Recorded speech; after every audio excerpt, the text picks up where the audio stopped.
so loud. Yo, dirty. Everybody bumping on the block. Yo, dirty. Hi, this is David Oyelowo from the film Captive. Captive is an Atlanta story that took place here 10 years ago. Brian Nichols, Ashley Smith, a hostage true crime story. So please go see my film on September 18th. And I am here at the Dirty Boys radio show. Yep, number one hip hop station is Hot 107.9. Your Dirty J Nix, man, live on the Dirty Boy Show, man. It's going down. I have a special guest today. Usually we always interview the rappers and the trappers, all that good stuff, man. But, you know, it's a lot of different professions that you can get into. I got a Golden Globe Award winner, David Oyelowo, in the building. What's up, bro? I'm good, man. Thanks How's for having everything, me. man? Now, Very this good. is new to us. We don't usually get to interview a lot of actors. Okay. So, let's run back. You played in Red Tails. Yep. Selma, Butler, Planet of the Apes. Mm-hmm. What was one of your favorite movies that you played in so far? Well, nothing's going to beat Selma for Right. me so far, anyway. Playing Dr. King in that film was just a once-in-a-lifetime amazing thing. Now, how did that actually come about? Because this is, and you did a very good job. I have to give you a super salute to that. How did that happen? I read on some articles that you are strong in Christianity. Mm-hmm. You are Christian, and you were basically almost kind of saying like God pushed you towards that role to play that particular role. Yeah, I felt cool to it. You know, my wife and I moved to LA in 2007. I hadn't done any of those films you just listed Wow. there, and that was the point at which God told me I would play Martin Luther King in that film. And so that's a crazy notion, as you can tell from Right. my accent. I'm from London. I'm Right. not from here. How is it? Wait a minute. How is that? Like switching over your accent so Right. people can understand you.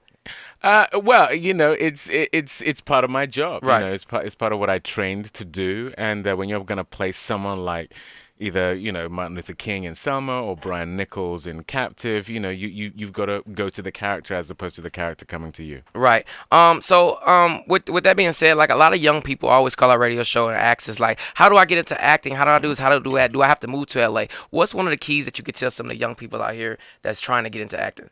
Well, I think a lot of people wonder why a lot of black British actors are doing quite well in America. You have Idris Elba, you have Right. Chiwetel Ejiofor. You know, I've been given some really wonderful opportunities. I do think that it's to do, for us anyway, it's partly to do with the training. You know, Okay. we train. Is it more like extensive, like real? Yeah, in-depth? yeah. 3 years of training is what Wow. I did. Chiwetel and I were actually at drama school together and did a lot of youth theater together. And then it's also just theater. You know, nothing prepares you for film like doing theater. And then just I think humility Right. is a big key as well. Just serve the director, serve the story, serve the other actors. So how many times have you like? Can you honestly in your career like had an opportunity or you had that situation that you thought you were gonna get that big break and you were kind of like it didn't happen? Oh, Because wow. I think a lot of Yeah. kids like get discouraged after that happens. Like what was one of your memorable discouraging incidents that happened as far as when you first started your career? Well, the first thing to say is if rejection is something you can't deal with, you definitely Don't should do it. not be an actor. Okay. Just no way, because it's such a subjective profession. One person thinks a performance is great, the other person thinks it's Right. not. It's all opinions. Yeah, exactly. And so, but I had so many. I mean, after moving here, you know, I did Red Tails and Right. thought George Lucas producing, you know, this is it. It's about to happen for me. And then I didn't work for 14 months. Wow. You know, I just kept on auditioning. Nothing was happening. And, you know, that really knocked my confidence. Wow. But it's all about just sticking in there and having self-belief and doing the work. So it's almost like a consistent grind. Like even like I used to, well, I can relate it to people that do music and actually rap. Like sometimes rappers get that one hit record and think they're out of there and think they're on the moon, and then they get complacent in what they want to do. And as far as acting, it's almost the same thing. Like you can't get complacent. It's always a hustle. It's always a grind. You're always auditioning. Like how often do you audition for shows after you did Red Tails? Or movies? Excuse me. A lot, and I didn't get a lot of stuff. Wow. And what can be really discouraging is when you're getting down to the last two, the last three. They're telling you how great you are, but it goes to someone else. And a lot of the time, you're dealing with the name game. It goes to a name when you're not a name yet. But you know, everyone was not a name before they became a name. Right. And so it's about stickability. It's about tenacity. It's Right, and about, building up your resume. Exactly. Yeah. Okay. Now I've been hearing rumors that you're supposed to be actually doing an audiobook of James Bond. How did that come about? Yeah, that you know, Ian Fleming, who was the creator of the James Bond character and the Right. books, his estate, his family actually asked for me specifically Wow, to that's do dope. the audio book. Yeah, which was really a huge honor for me, and I did it a couple of weeks ago and had an amazing time. I mean, to literally get to play James Bond, even if it's in voice only, is a pretty great thing. That's dope. Now, new movie. Captive, based off a crazy story of Brian Nichols. How was that movie? I haven't seen it yet, so I'm definitely looking forward to seeing it. But tell me about this movie, because everybody know, like the young people know about Brian Nichols, how he killed a lot of people in the courtroom, stuff like that. And they even made songs a long time ago about it, which is ignorant a little bit. Yeah, wow, You know what I'm I didn't know that. Well, yeah, you know- it was one song I think he was like "Watch Me, Brian Nichols." Oh, Watch Me, wow. which is kind of crazy. Okay, But I don't know about that. I don't tell know me about about that. this story in this movie that you got coming out.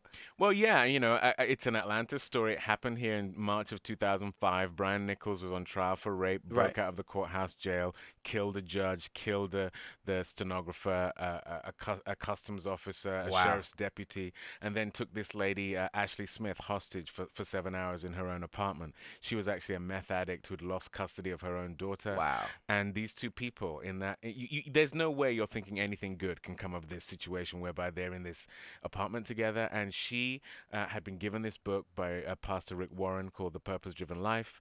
Out of desperation, read it to him.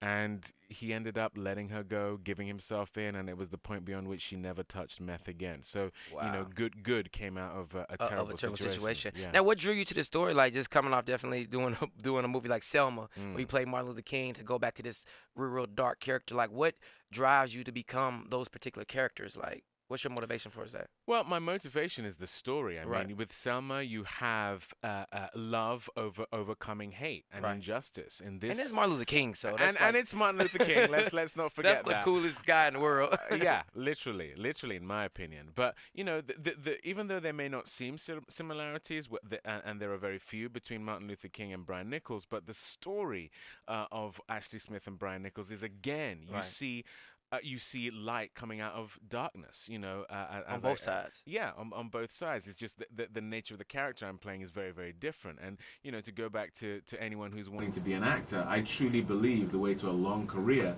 is to keep the audience guessing. If you're just playing the same kind of role time and again, the audience will get bored and they'll move on. So for me, it was important to go from someone like Dr. King to playing someone like Brian Nichols. Wow, well, I know everybody's looking forward to seeing it. Everybody in the ATL right now, man, y'all make sure y'all go see the movie Captive.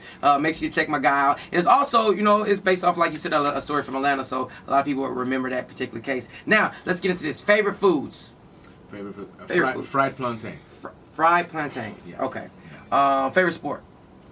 Soccer. I love soccer too. Favorite color? Yellow. Guilty pleasures? Tiramisu. Okay. What was the craziest thing that your parents made you eat when you were younger that you hated it? They just made you eat it?